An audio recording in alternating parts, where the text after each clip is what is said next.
heroes.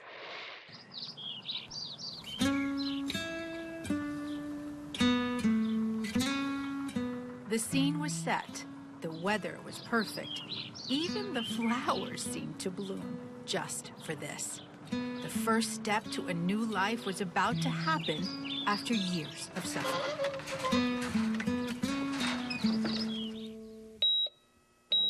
Give her the peace she needs and love and protect her through this all. We first met Jessica Mullins on the morning of her surgery. Her right eye was about to come out and she was scared. This was the last physical reminder of the attack that nearly killed her. The medical team that day welcomed her wearing purple, the color symbolizing domestic violence awareness.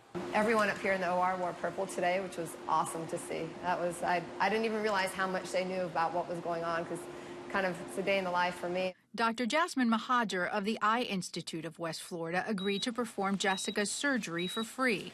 The young woman on the operating table had lived with searing pain for 6 years, and this surgeon would use her power to stop it. I've had patients who've literally sat in the dark for a year because they couldn't work, couldn't drive, couldn't go outside, and she was beginning to become that way as well, too. She was? Yeah, beginning to have a lot of increased pain that was affecting her function. In May of 2010, Jessica was beaten blind by her former husband, Thomas. She'd been ambushed in broad daylight in front of their son. Thomas was sentenced to 15 years in prison for 2 counts of attempted murder, but Jessica got life.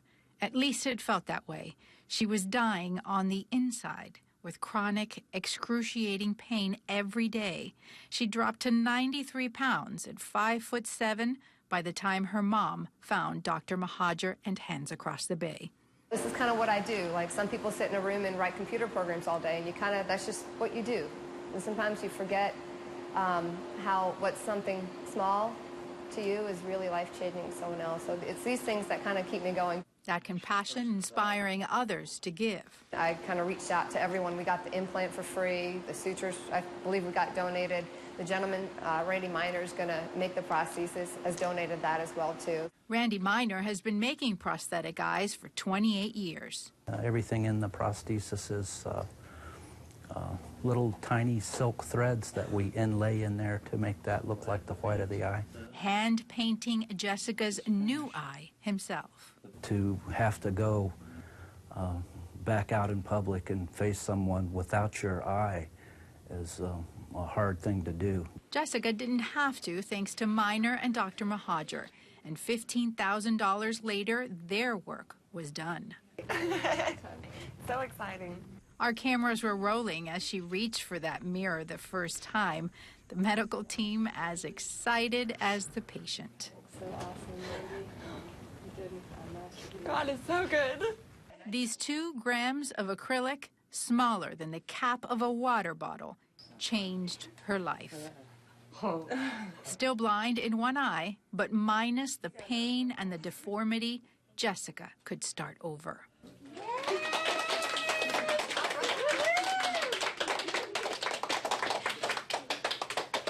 And the bravest stuff of it all is telling your story. It's the most important part of it all. Now we have to take our first selfie. That first selfie was crowded, but this DV survivor wouldn't have had it any other way. You all are going to be in my selfie. Oh, yeah, that was good. Jessica's heroes had prepped and planned for 6 months with one day in mind. Her wedding day. On June 11th, Jessica and Jeremy Criswell were married, the survivor finally getting her happily ever after. The couple said their I do's on the Slappy family's farm in Lakeland, and Jessica's dress, the flowers, the farm, all beautiful. But most radiant of all was the work of her heroes, on display for all to see, on Jessica's face and in her heart.